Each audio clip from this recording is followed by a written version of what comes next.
see orientation flights in November. It means the queen's been doing her job, but I've had queens laying right up till Christmas on some years. We just don't seem to have a winter anymore. So sometimes some of the bees probably never shut off. Well, yeah, Paul said he has one queen in the apiary at the the Dighton apiary. I think he said she had 5 frames of brood. He went Yeah, in there on a warm day. It's like she yeah, didn't get the memo. It's like yeah. Well, that's why I've gone pretty much to all carniolans. They seem to know how to take care of themselves when winter comes. The Italians just don't know when to quit. I've got northern mutts at this point. I bought I bought bees when I started, and I bought a package of Saskatraz because I wanted the genetics. It's the only hive that didn't make it through the winter. And they're bred for cold weather. And I think I bought 3 queens in the last 7 years. And I Yeah. just, I do preemptive splits, and now I try to do it when I see swarm cells because, those are destined to be queens from the get-go. But and I just tend to sell off the nukes from the overwintered queens. Yep. So, all right, we got 1, 2. Well, Susan's gone and just recording. So, we got Russ, we got Lori. Tom Cusack was the person with the question. So, 7:05. We'll give him another few minutes to see if he joins. I really like to answer people's questions in person because sometimes you read the email, it's not exactly what they're trying to ask.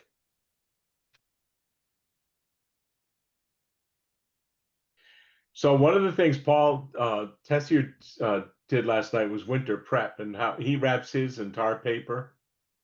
He does all 4 sides. Yep. And I've had the Hive koozies, which are, I think fiberglass insulation in a garbage bag, basically, that leak after a while, get all wet, turn into an icicle. And then I've gone to single deeps, and so I have one double deep because I replaced a lot of brood comb this year. So I built up a double deep, so they try to build out some of the comb. So I bought one of those Velcro hive wraps. They don't Yep. make them for single deeps. And then this year I put inch and a half pink foam on 3 sides of my hives and left the front, which happens to be the sunny side, exposed. So we'll see. But he had one from the Amherst apiary that Reese did testing on side by side, equal colonies, one insulated and one not, and they saw no difference. But Yeah, I used to insulate. I don't anymore. I pay a lot of attention to the top of the hive. I seal it with Reflectix, and then I put an inch of foam underneath the outer cover and take the inner cover right out. So yeah, I don't have any insulation anymore other than that. I have quilt boxes, which somebody told me you should do quilt boxes, and I belt them so either I store them or use them. And I fed late this year because they were bringing my honey flow or my nectar flow was late this year. I didn't have had a bad spring, so I had a lot of nectar flow late. So I left my supers on probably longer than I should, and I run single deep. So then I fed probably longer than I should have.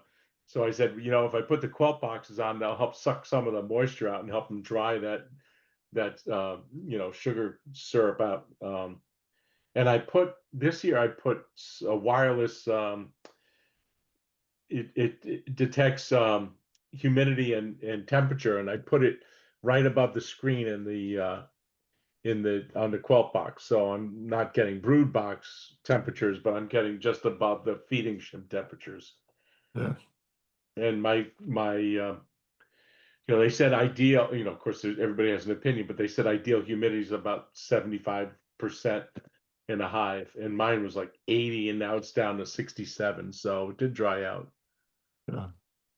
Why don't you go ahead and start the meeting, Brian? I gotta do some mechanical work and get my earphones working.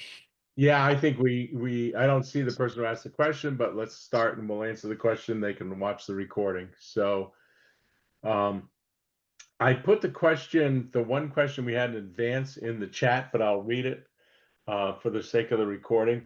So Tom Cusack had sent in an email, and he's wintering with open screen bottom boards, partial open bottom boards, or, well, I guess this is a question. Wintering with open screen bottom boards, partial bottom boards, or full closes. Last year, he insulated 3 hives with high fiber insulation and had 1 solid bottom board, 2 closed screen bottom boards going into winter. The worst hive coming out of winter was the solid bottom board, which was weak, very small cluster, and a lot of moisture, mold, and dead bees. He doesn't say what he does with the entrances. The other 2 hives with closed screen bottom boards came out of spring much better, stronger, however, both showing mold on frames partially in the bottom deep brood boxes and the inner cover. Now, I assume those were the outer frames. I have 10 hives going into this winter, so I'm concerned about the outcome from the prior year. My thought is to partially open the screen bottom boards and allow some ventilation. I live on the outer cape with water on both sides.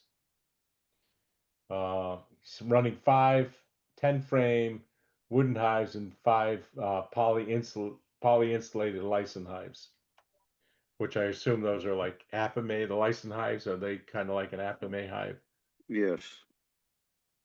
So what he doesn't give us is what he did on the top for insulation, and I guess these are both deep. They're probably double deeps because he didn't say they were single deeps, and he didn't tell us whether he did an entrance reducer, um, a mouse guard, and an entrance reducer. So that could have some effect on flow there. So I think he has a moisture problem if even his open bottom ones had mold on them. yeah, and the solid bottom board. I don't love them myself. I run screen bottom boards with an inset. I know some people like solid bottom boards better. But it does sound like he has a moisture problem. And the other question is, how late did he feed them? 2-to-1 going into the year. Did he, leave a lot of open 2-to-1 feed, and that they couldn't dehydrate, and they left it open, and it fermented on them. You guys want to take a shot at whether you prefer screen bottom boards, closed screen bottom boards, open screen bottom boards, or solid bottom boards? Um, I used to I used to have all screen bottom boards when I first started. Over the years, I switched to all solid, and I have no complaint, and I love it much better. And also I feed all winter long with liquid. I don't see an issue either. So I don't know the moisture or which one really. Probably because the weather is getting warmer and warmer over the years. That's why I can started doing liquid feeding for the last at least 3 years. And the rule is strong hive. They will take anything. They'll be fine. They'll take liquids all winter long. But the weak hive, you cannot do that. The weak hive, you have to give them small entrance, heavy insulation, a lot of dry feeding on top. Um, the strong hive, you can do anything. Are you using frame feeders, like division board feeders, whatever they call them, inside the? I use a reverse jar, which is 1 quart, the white 1 quart bucket, um, on top of the inner cover, and I put a deep around it, and 2-inch foam on top of the deep. But you don't wrap the bucket with I insulation or don't wrap anything? anything. I don't wrap Oh, anything. I just an used to empty wrap. chamber. Yeah, I used to wrap, and I did some comparison over the years. I didn't see any difference on the wrapping and unwrapped one. So I give up on that. It's a lot of work, and it's not. At least it's not working on my end. So the holes for the bucket is sitting directly on the opening of the inner cover. So they don't Exactly. have to leave the brood chamber. They're eating. No, they're eating directly from the inner cover, But it's to dripping the at the brood chamber temperature. The stuff that's dripping in is at the temperature. The top of the bucket might be colder, but the stuff right on the inner cover is at brood chamber temperature.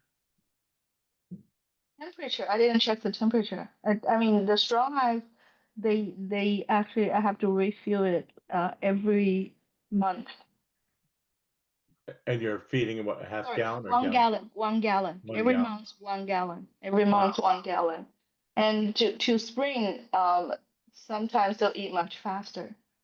So at the end of March, I stopped feeding anything, Double deeps or single deeps? single deeps. Single If deep. it's double deeps, I wouldn't feed. Yeah, because they have plenty of resources. Exactly, Well, exactly. hopefully they have plenty of resources. Yeah, yeah, and that's the reason you have single dip, right? Yeah. But if it's Well, I'm old. I don't want to have to lift the top box looking for the queen. Mm. And I have on northern moths, so they know the shutdown. They're brood rearing. I checked them end of October. None of them have brood at all. So I traded them all with oxalate. Drip or vapor? OAV or Vapor, drip? vapor. I want to switch to drip. Vapor is too much trouble. I talked to Randy when he was there, and he did say that he did a comparison. And he didn't see much difference compared to vapor and dribble. So I may switch to dribble. Well, the drip, he does his dribble with glycerin because he claims the bees don't digest the glycerin. If you mix it with sugar, he said the bees eat it and it's tough on their gut. But if you mix it with vegetable glycerin, the bees won't eat it, and it's better for the bee digestive system. I learned a lot from him. Yeah. How about you, Mac? What do you do? For winter boards, Yeah. well, I did try screen bottom boards. I've got I might have 5 or 6 left. I've gone back to the solids, mostly for the efficacy of the oxalic treatments. A lot of it was escaping. I was having to put duct tape all around the bottom of the screen bottom boards to prevent it from leaching out. And after listening to other professional beekeepers on YouTube, they were also switching back to solids for that reason. So I thought that was probably the way I want to go. So I'm slowly getting rid of all my screen bottom boards and going back to the solids. I traded a bunch with I have a Laura Instavat, and I have screen bottom boards, and I have the IPM insert in there, and I found I'm going to get the 2-inch painter's tape, but I walked around the back of the hive and I grabbed the insert and pulled it up to seal it off. Of course, I had a respirator on because you get a face full of OAV if you don't, but. I was finding the same problem. That's why I put duct tape on it. It's yeah, I have enough hives where I can't afford the time to fool around with things that doesn't work. So I'm drifting towards things that seem to work better and easier for me. So the solid bottom boards, they're easy to repair, they're easy to use.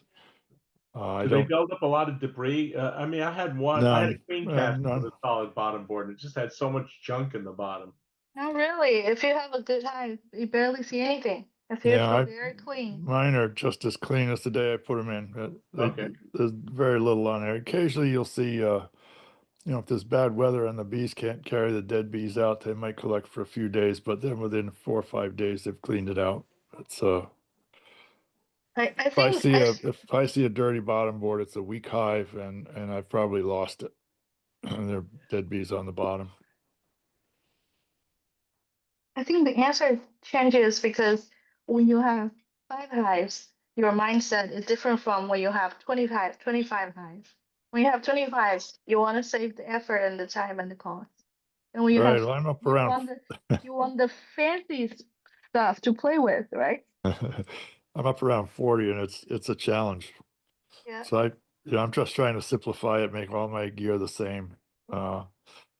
Lying brought out a couple of interesting points. I don't feed liquid.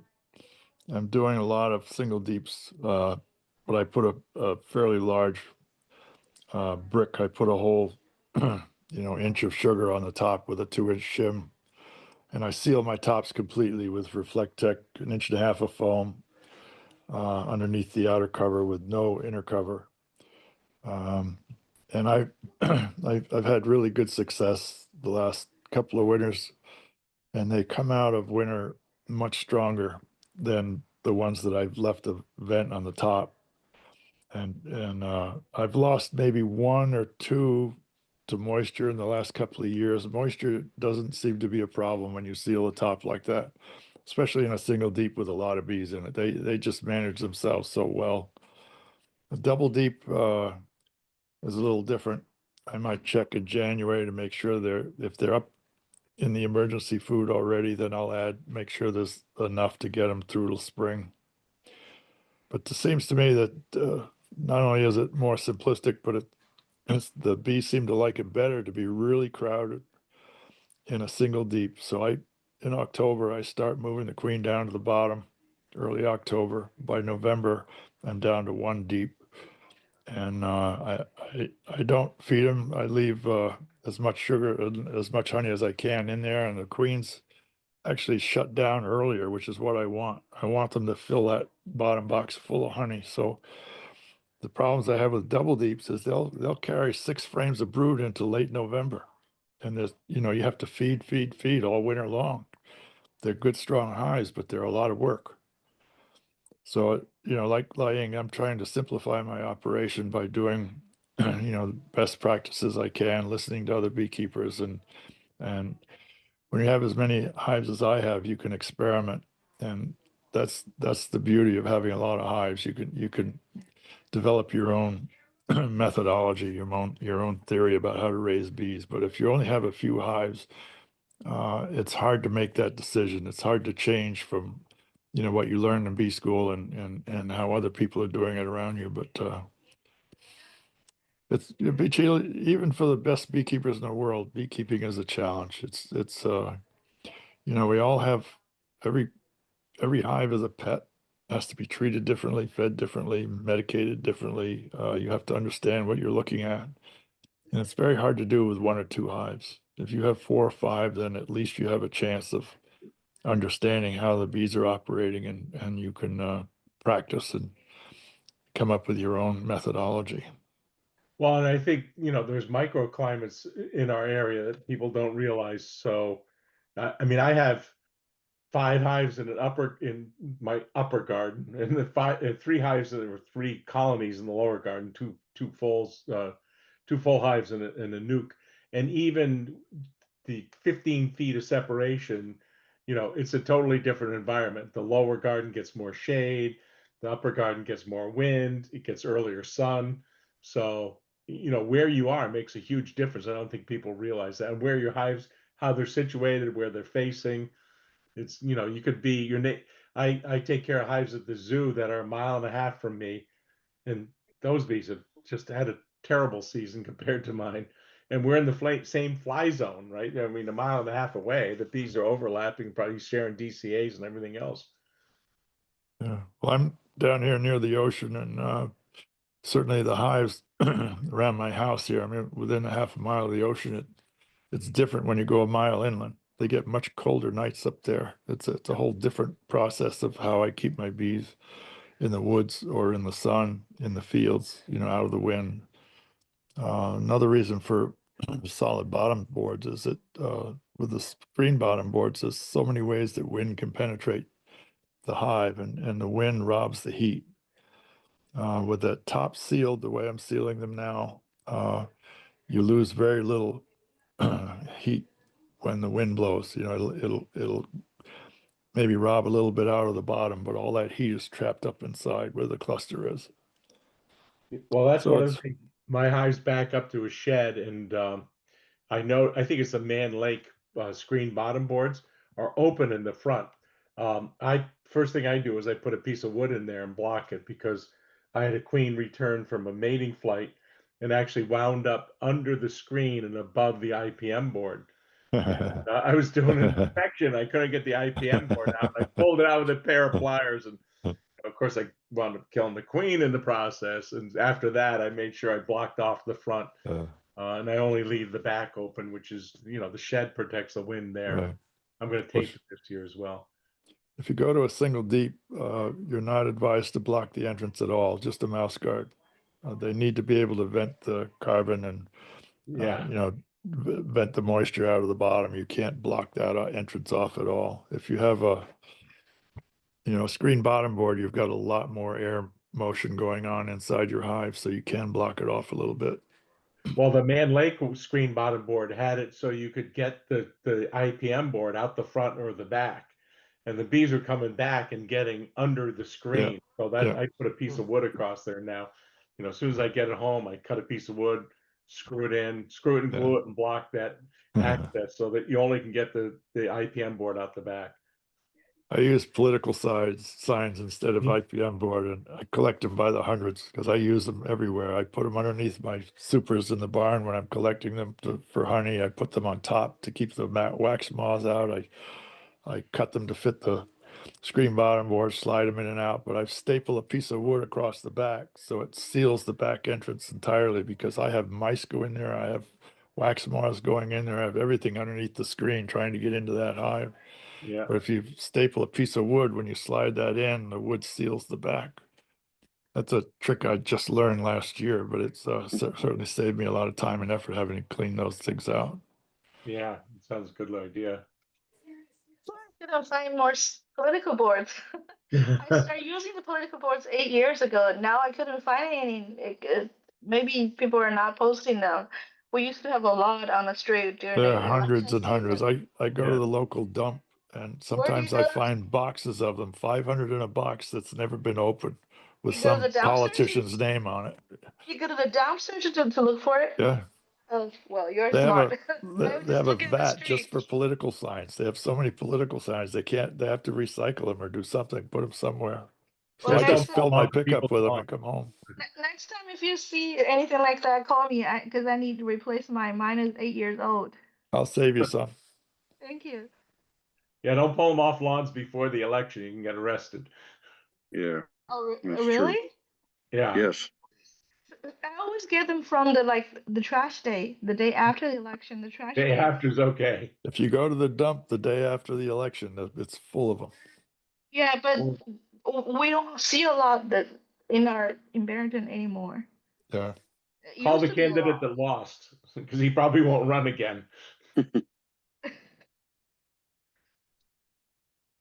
I would recommend a screen bottom board with the insert to block the wind and to do any type of mite drop or wax dropping and stuff like that. But when I started, I had both screen bottom board and a solid bottom board. That was because they had not invented a screen bottom board with the insert yet. And so we put both of them on, but that was only for mites, because we would be sprinkling everybody with confectionery sugar and watching the mites drop, and they'd get down below the screen. They couldn't get back up again. So, Yeah. once my screen bottom boards wore out or rotted away, I never replaced them. Yeah, their work. Excuse me. They are a challenge. You have to keep repairing them. They get knocked They about. rot. They seem to rot faster than any other piece of equipment you own. Yeah, I agree. But yeah, so I don't use them anymore, but I would recommend people to buy a screen bottom board with an insert that closes it up tight. No wind can get in. That way you can do some type of a mite check or a drop check or any other thing you want by pulling the board out, looking at it, and sticking it back in again. Yeah, and if you don't collect political signs, Home Depot sells that corrugated plastic or whatever you insert way cheaper than the bee supply place. Yeah. Oh yeah, that's true. They probably buy it from Home Depot to begin with. Yeah, that's how they get their insulation, marked up 3x. But yeah, don't go with the confectionery sugar for mite treatment. It was the only thing we had at the time. They hadn't invented all the miticides yet, but at best it would keep them in check. but it's not gonna get any drop out of it. Well, and then I don't know how many people went to the presentation with Randy Oliver and Dave McComb, but you know, Randy presented some stuff, and he's got some stuff on his site about the amount of oxalic acid you use when using a vaporizer. And he tested, I think he was dipping the bees in like a litmus, equivalent of a litmus strip, but he was using a liquid. He said didn't kill the bees. He actually put them back in the hive. But he was saying only about half of the oxalic acid you put in your vaporizer actually gets into the hive. Really? So, Where's the yeah. rest of it go? It either condenses or, you know, crystallizes by the entrance, or, you know, doesn't get onto the bees. So he said, you know, he tested, and actually Larob bees, he tested Instavap and Larob bees which is Instavap, but they import it into the country. And that one actually tested the poor less efficient than the original Instavat. But so basically, if it says use 2 milligram or 2 grams, you should be using 4, according to Randy. And I just use 4 because I have the Lorob Instavat, and I set mine to 4 even on single deeps.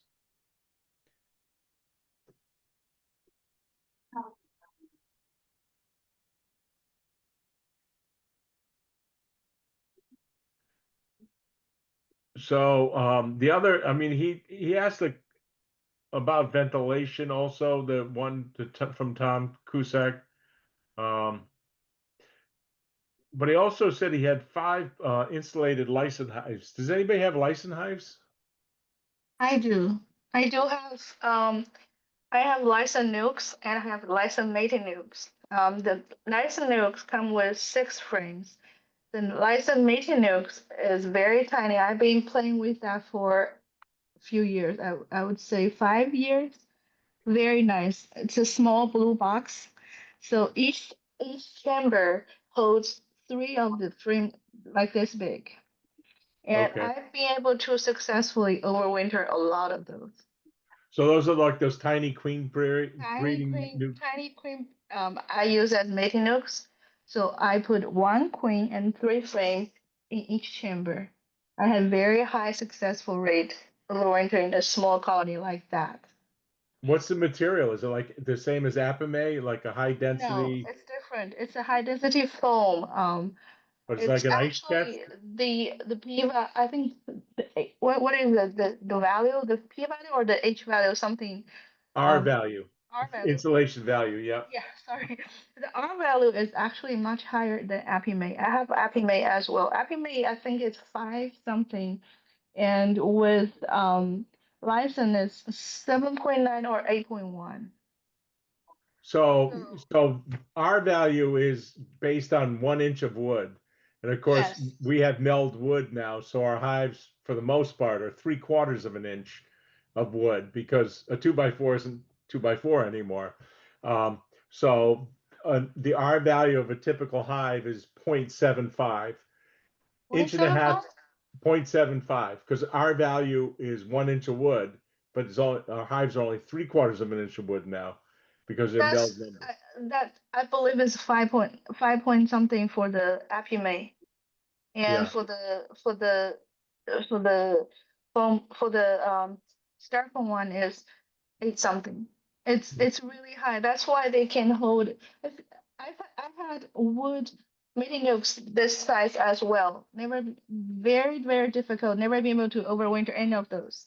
But I can successfully overwinter the majority of my mating nukes in the Lyson box. Well, that inch and a half pink foam is, I know some people use 2 inch. I use the inch and a half pink foam, the Owens Corning. No, it's different from that. It's higher density, but it's not as thick as the inch and a half. Okay, because that's a 7.5. So that's 10 times the R value of the wood in your hive. The inch and a half pink foam is 10 times Um, more insulation than 3/4 of an inch of wood. I use those 2 inch foam on top of my hive. I think the one we use is different from the one Lyson has. Okay. Lyson had the one Lyson has, it's more sturdy, doesn't have any pores, at least to my eyes. So it's different. Denser. Yeah. Yeah, it's different. So I like it a lot. And with those colonies, I feed them all year long, all season long, and I feed them all winter long with liquid, 1 to 1. And it doesn't freeze at all. No, Wow. doesn't freeze. Yep. So if this person has all license, as long as he's up with his treatment, he would have a very high successful rate on overwintering. He's got half wood and half Lyson, but he doesn't say whether they're single deeps or double deeps. He said he has 5 10-frame wooden and 5 poly-insulated Lyson. Is Lyson a 9-frame or a 10-frame? I The don't full have the height. regular deep one. I use their nuke. The nuke is 6 Yeah. frame. I would believe they have the regular one is 10 frame, Yeah. and it should be really good. The bees love to be warm. They love to be crowded. They love to be dark. So Yep. a lot of these modern hives are the high density foams they're a little too expensive for me. I use 7/8 pine instead of 3/4 because I buy it at a local mill to make my deeps. But I still don't put any insulation on them. I used to wrap them with tar paper and all that stuff. And as far as I'm concerned, if it's a weak hive and can't get through the winter in a 7/8 inch pine box, then I probably don't want it in my apiary anyway. I mean, Right. that's the way I'm looking at it. A weak hive is a dead hive, no matter how you look at it. And if you don't challenge them a little bit, I mean, I couldn't get into my hives this spring until it was end of March, early April, down here by the water. It was so wet and so cold that I was afraid to open them up. And when I did, I had swarm cells and drones hatching. Wow. It was those single deeps full of bees weren't flying, they were raising young. And they just got so overcrowded, they were ready to swarm before I even thought about them needing another box. They already had swarm cells. So it's a lesson that I'm learning is that the bees know how to do it if you provide the right environment for them. If you have a weak hive, marry it with another weak hive. You don't want to take a weak hive into winter. They're not going to make it. And I Well, lost and 2 out I of also 37 last year. I also struggle. I mean, if you think of survival of the fittest, should you even be combining a weak hive with a strong hive, or should you just, Well, you got to make can sure be the a late queen's not swarm. there for sure. Yeah. A weak hive for me would be a late swarm that I picked up. It Yeah. doesn't mean it's an inferior bee or anything. It just means that it's late in the season. The queen doesn't have enough time to raise enough young to get them through the winter. I'll take that and marry it with anybody. Yeah, I have a nuke like that I've debated, and I said, Yeah. I I think it fed depends fed on them up and hope they make it. I think it depends on the reasoning for the for that colony to being weak. So Yeah. if it's a colony that you know the queen has issue, they may be sick, then I usually just let it go. But Yeah. if it's a nuke that started late, they had a queen, requeen late, and the colony size is small, I actually change them to an even smaller size box and That's wrap what I do them. too. Yeah. Yeah, I'll Wrap that's take what a I them. deep. did. I put it in a 5-frame nuke.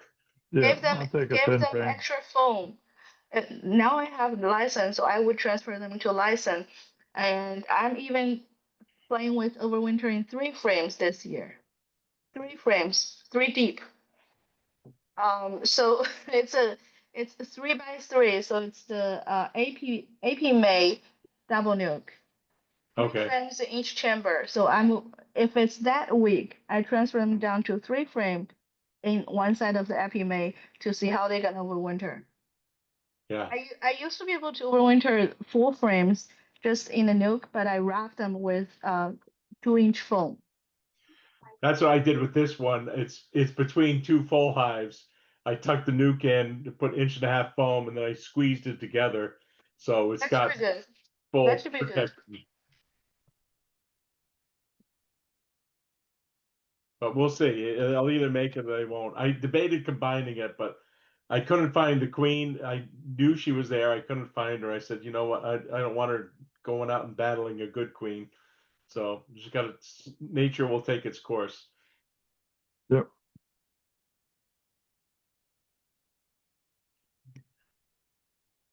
Todd, do you have any questions? You're on. Jim, you're on the line. You guys got questions? Do you guys, just listening to how you're setting them up for the winter, I made some screened with a 1/2 inch hardware cloth to put sugar patties or whatever you want to call them on top, and then I did a foam board. But where I put the sugar patty frame, for lack of a different term, I put a 3/8 hole there for some upper ventilation. But I haven't heard anybody else mention they use upper ventilation for their winter stuff. I have inner covers on, so they all have the inner cover notch. That's the ventilation hole I have. All right, because I took the inner covers away completely. So if you took that away, you need to add some way of ventilation, either a hole here or there on the top. Okay. It shouldn't be a problem, Todd. That 3/8 hole. If they don't want it, so what I found is if they don't want it, they'll plug it with propolis. Okay. 3/8 is not a problem. You have a 1/2 inch hole, you're going to lose some heat. There's several reasons why I don't ventilate the top of my hives at all. And another reason I've learned is that moisture is a bee's friend in the wintertime. It doesn't have to be an enemy. If you pitch your hives forward by putting a stick underneath one end so that the moisture drains down the side of the hive instead of drops on the bees, you eliminate the problem. They also need moisture to harvest honey. If you're going to feed emergency sugar or even honey, they can't harvest honey without liquid, without water. They have to dilute it, yeah, with water in order to consume it. So bees are having to fly and look for water if there isn't moisture in the hive. So by trapping some moisture in the hive, you're actually benefiting the hive. They don't have to leave. They've got all the moisture they need right there to consume the honey and the sugar that you've left them for the winter. So should I block it now, or should I just leave I it? wouldn't. I wouldn't. I mean, take a chance, and you should be fine if it's just a 3/8 hole. Okay. Now you put sugar blocks on top of a screen.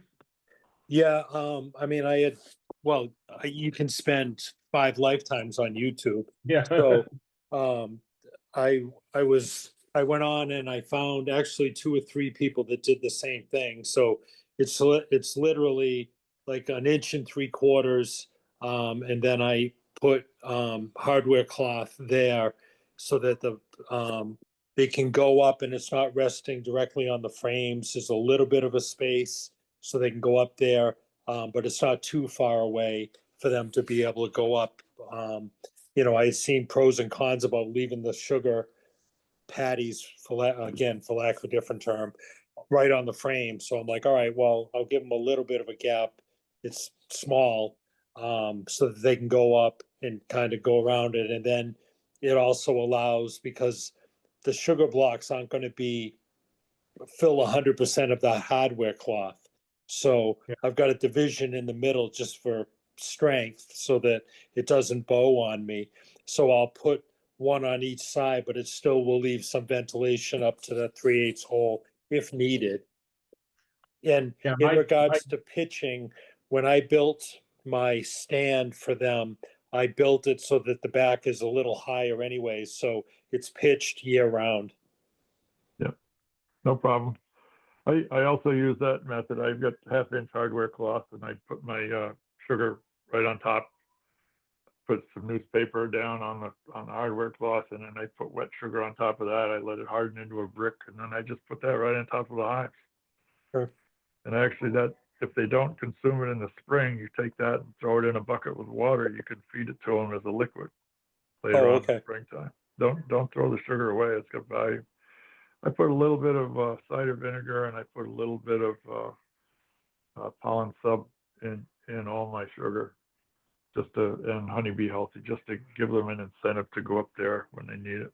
What's the benefit of the cider vinegar? Because I haven't really heard anybody else say why they do it. Vinegar, it retards bacteria, mold. If you have a damp hive, sometimes you'll see black mold forming inside the hive, and the vinegar prevents that from ruining the feed. So it's a preventative. It's not necessarily, and not everybody uses it, but a lot of people do. So I is it just like do it as a preventative. I don't want it to turn moldy. Is it like a tablespoon per 5 pounds or something? Yeah. Okay. Thank you. It also makes the sugar a little more acidic. Honey's got a very acidic, so is nectar. So it kind of brings down, especially if you have the water you mix in with it is very alkaline.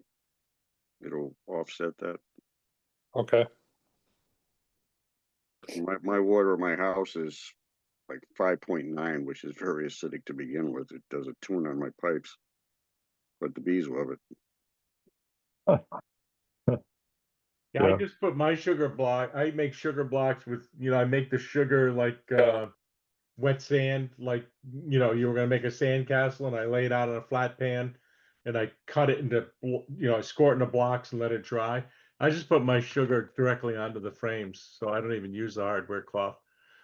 And then if they don't use it, I have a tin, like a Christmas cookie tin. I just throw it in there and it stays fine. I keep it in a dry place and I put it back next year. Well, it also gave me something to do to build the frame. So, Yeah. I was bored. I was like, what the hell? Yeah. Feeding stem. Yeah. I had the wood, I had the screen. So, Yeah, I put my sugar bricks right on the frames also, right down on top of them, put the shim on it, and then throw the inner cover back on top. Yeah. For years, I just used paper plates, and I packed those full of sugar, and I put them right on top of the frame, sometimes upside down. And then I've usually put 1.5 to 2 inch shim on top before I put the outer cover on. So it's just a space for them to work their way up. And when it's deceiving, because in October they were already up in the top of the hives, and I'm saying, I know they're full of honey. Why are they up top? So they'll fool you sometimes. You say, oh my God, they're running out of food. They're already up at the top of the hive. Well, that's just where they hang out. It's nice and warm up there. But if you have a cold, hard winter, you get a 40-degree day in January, you can peek underneath your cover. You can see your sugar brick. If it's covered with bees, how much food they have left and that they're happy. If you can't see your bees, then your bees hopefully are still down below consuming honey that you've left them for the winter. it might be about is emergency food. Basically, anything above that hardware cloth is emergency food. a stupid question, but how do you get the bees to just go down into the single frame? You had mentioned a single box, a single deep. How do you get in October them to go down? Do you just, I know you have put the queen down there, and I'm assuming you put a queen excluder on, but how do you get them to go down? And do you just shake them down, or? Yep. And basically, what I'll do is I'll put the queen down, make sure she has plenty of frames to lay in. I'll let the brood up top hatch. And then when the brood up top is hatched, with a queen excluder between the two, when the brood up top is all hatched, which is 20-something days later, I'll shake all the bees down. I'll put an empty 10-frame box on top of the one where the queen is, take the queen excluder off, shake all the bees in, and then I'll remove that top box and put the lid on. They're all down the bottom for the winter.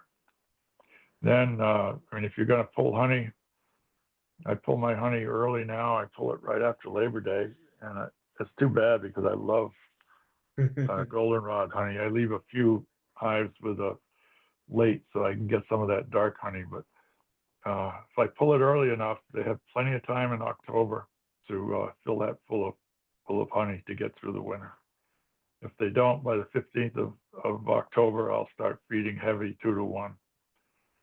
But you have to really pay close attention to the weight of your hive after Labor Day, because they basically, by the 15th of October, they can't make honey anymore. They can't they can't Dry it out. dehumidify the liquid you're feeding them to turn it into honey. So it's, you know, the best thing to do is let them fill it full of honey naturally. And if there isn't enough natural nectar around, feed them sugar water 2-to-1. But by the middle of October, if they don't have sugar, you're going to have to, I mean, enough honey, you're going to have to feed them a lot of sugar. And some winters, 1,000, 1,200 pounds of sugar, I've done that several winters. Yeah, that's the problem. The good thing and bad thing with single deeps, and I always get greedy because I love fall honey, and then, you're playing, you're gambling, and when you pull that last super off, you've got to feed them, and my hives will go through a gallon a day sometimes, just trying to backfill. So, you buy a lot of sugar, a couple 100 pounds. Well, I only have 8 colonies, so, you know, I'll buy 40 or 50 pounds, and I like to do 10-pound bags. So it's easy for me to mix it. Just fits in the pots I have, but I'll be going to Walmart and getting 40 and 50 pounds of sugar at a clip. Yeah.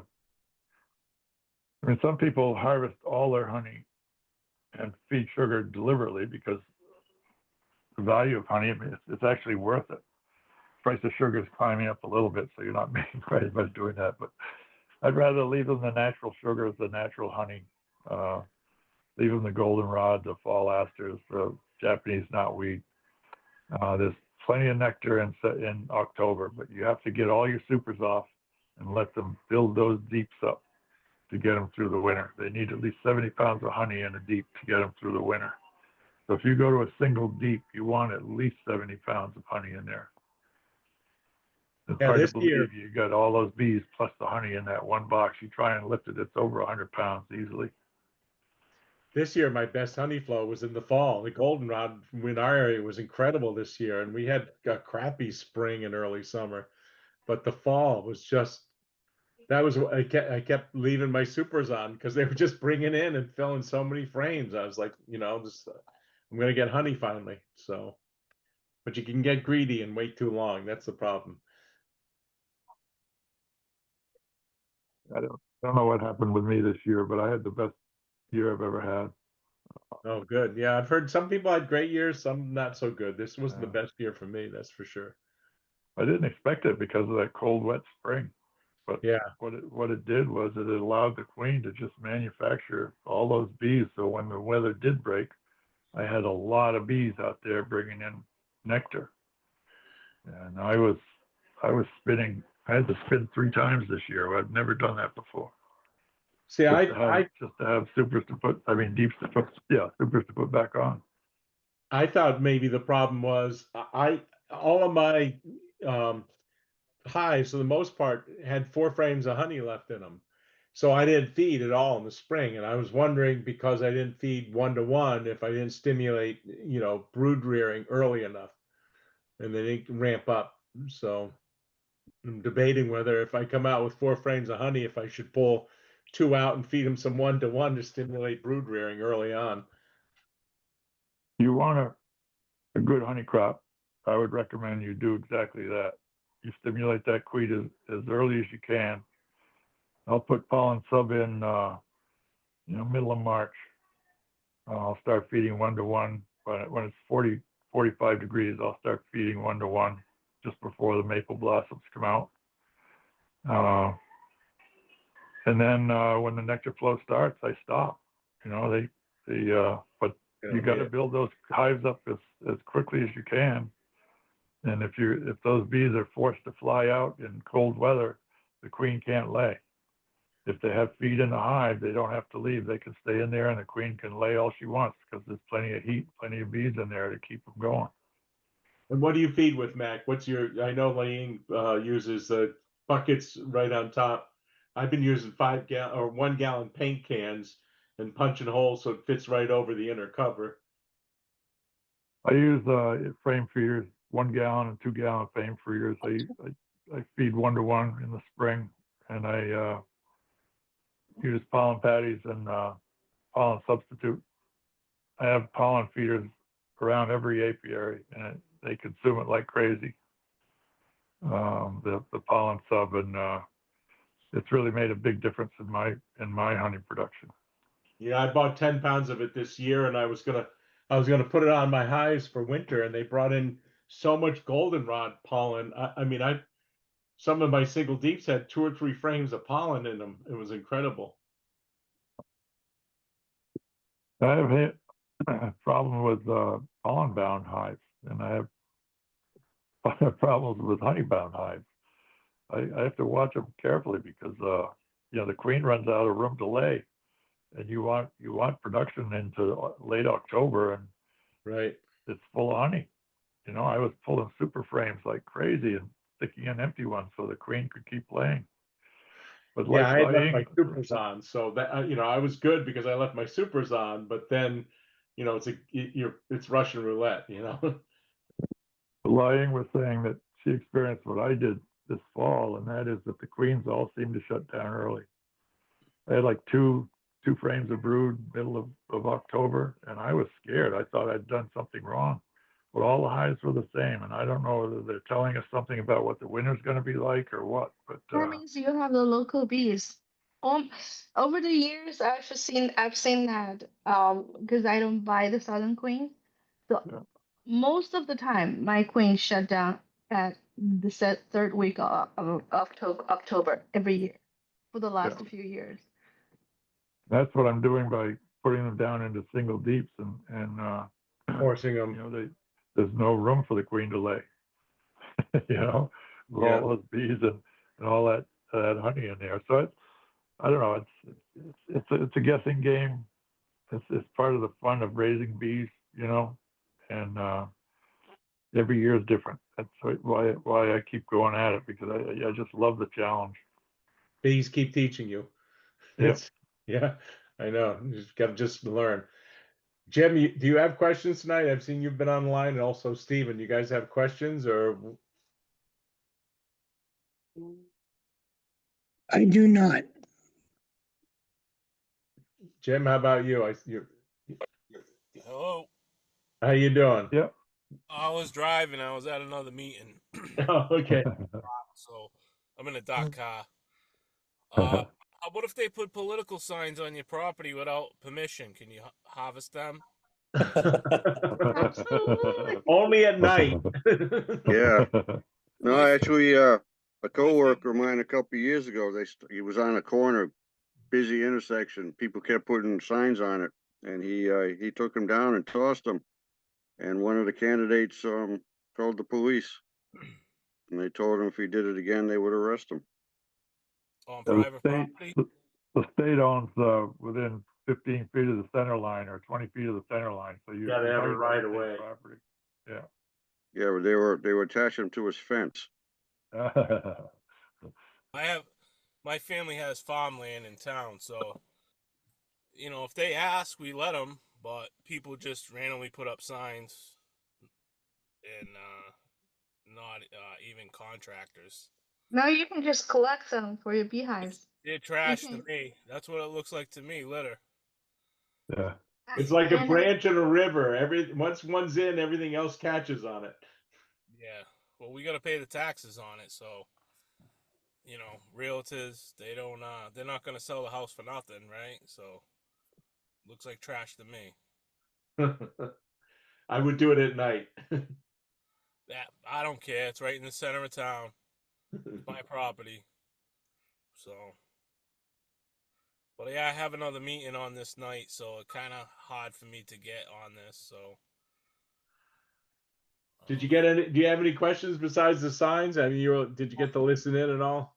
yeah, I don't know. I got screen bottom boards. I managed 3 hives and did 3 splits. So we'll see how I do. I had a queen issue. Just trying, still learning. Well, let's see. 3 hives, 3 splits. So that means 6 going into the spring. That means 12 coming out into the. Yeah, I had some issues. Paul did an inspection late fall.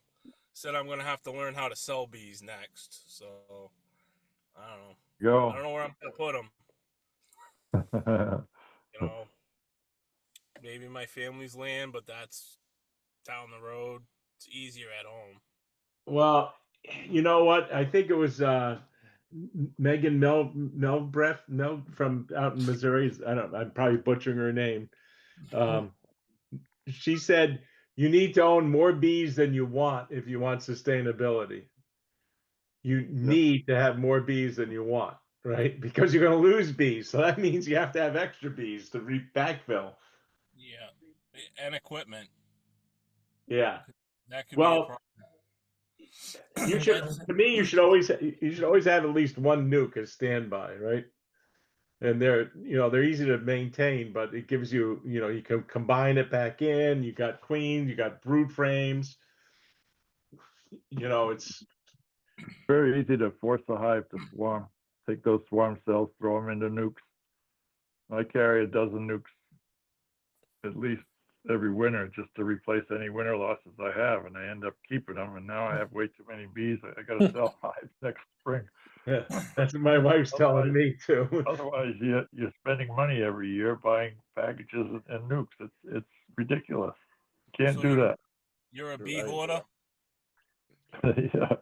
Well, you run out of time too. I mean, it's even if you have the equipment, you got to spend the time, and you can't just ignore the bees. You got to be there every 7 to 10 days when you're in May, early June, and you've got what, 40 hives, Mac? Well, yeah, well, 40, but some of them are nukes. I've got about 36 active hives, and that is almost a full-time job. Right? Just say you must look at the weather 10-day forecast and say don't play anything on Tuesday, Wednesday, and Thursday because it's not raining. I can do stuff Friday. Well, all by myself, I spun 44 buckets of honey, and it damn near killed me. And that wasn't all of it. I left at least 5 full deeps full of honey out there because I ran out of buckets, and it's too much work, and I don't want to have to hire people. I use my grandchildren when I can, but everybody's busy. Yeah. It's just if I have a nuke, or if I lose a hive this winter, I'm pleased because I need those frames to start nukes in the spring or splits, and then I do that and I end up keeping them. It's ridiculous. Selling nukes is not easy. That's what happened to us. And I had a mentee who actually bought some nukes from me, and he got robbing going on. He might be losing one. And I said, if my bees come out through the winter in fine shape, I'll replace that colony if that one doesn't make it because we got too many bees right now. Yeah. I got another quick question, if you don't mind. I've got one of my hives has 2 queens that are happily living together. And last time I went in, they were about 1.5 inches from each other, just walking around. So I'm hoping that they both come through the spring. So if they do, my thought was I'm going to split them. But when would I do that? Like, is that March? Is that April? Is that May? You won't have 2 queens when it comes to spring. Well, I'm keeping I didn't think I was going to have 2 in the first place. So, No. I'm Likely. thinking it's like my ex-wives, I've got 2 of them too. So, Yeah, probably the queens probably not. I cannot say 100%, but I would say 95% you will have 1 queen come out in the spring.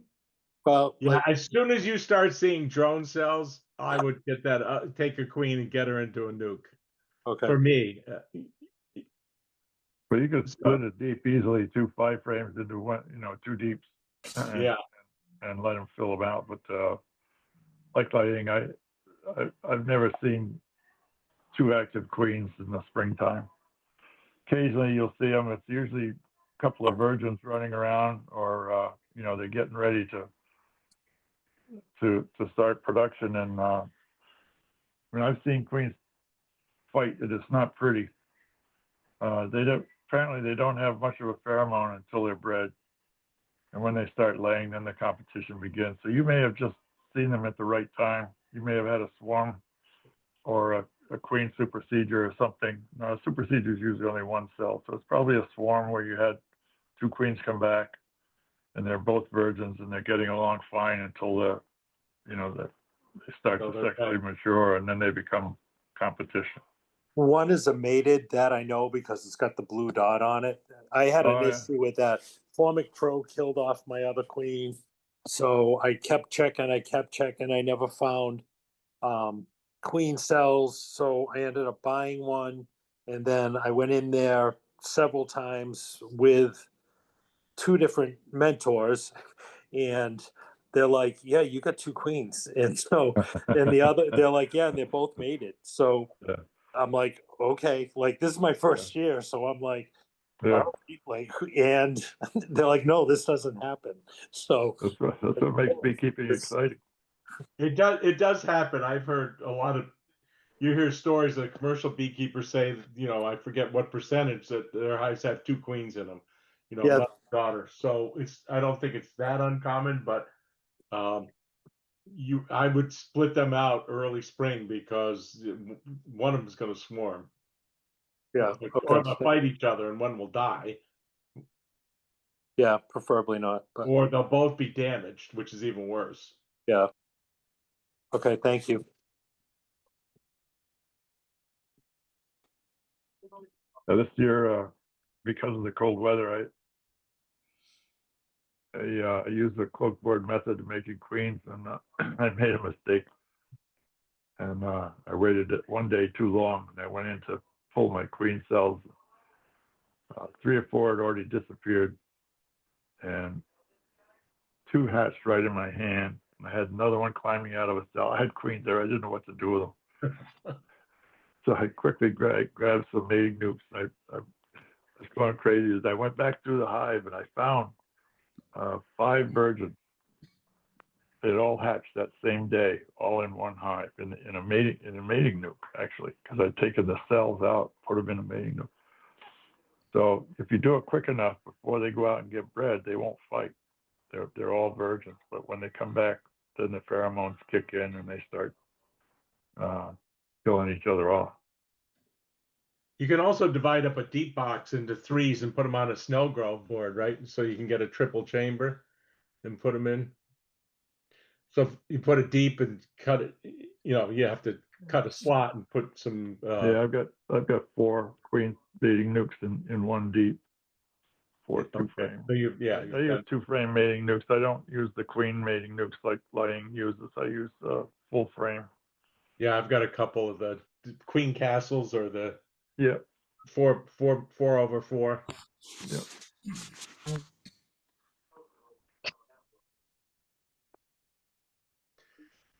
All right, we got any other questions? We're at 6 minutes after, so we've been on about an hour.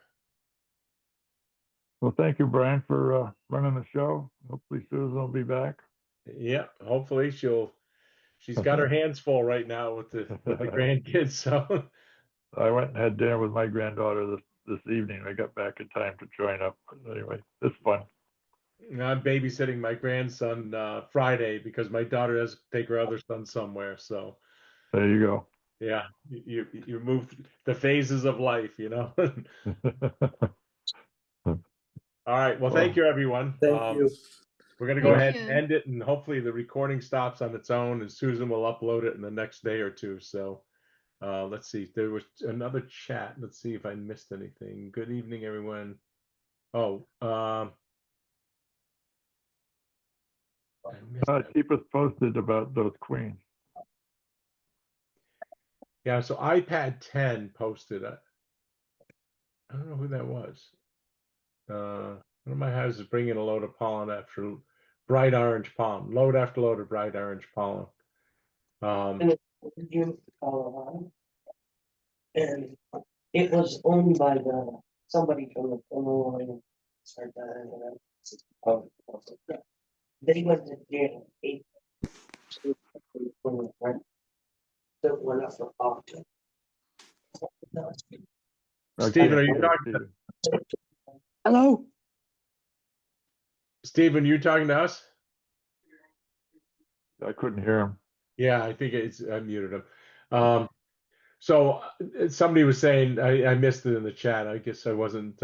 One of my sizes bringing in load after load of bright orange pollen, which there's pollen out there. The bees are finding pollen in weird places, but they do bring it in on warm days when they're flying. So Good for them. I lost my dahlias last night, but I still got other flowers blooming, so the bees are still out there. Like I said, they're in my bird feeders now looking for pollen, so their greens must still be laying somewhere. Yeah, they'll bring it in if they can find it. So, Yeah. all right. Well, thank you, everyone. I Thank appreciate you. it. Thank Yeah. you. Have a good Thank night. you all. Have a good night. Thank Bye. Thank you. Everybody. Thank you, Brian, for doing this. Oh, my Thank you, pleasure. Ed. Good night.